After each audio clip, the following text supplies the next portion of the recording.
画上去之后再挂孔这里，好，自然让它垂下来的时候，好，这样子就好了。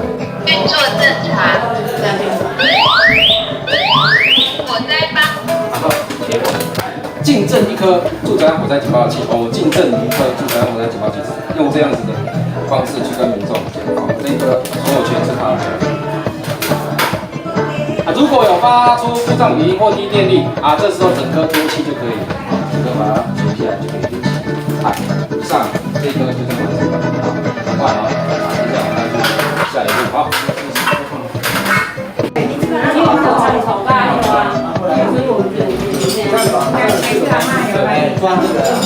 没有，喜欢阿麦的。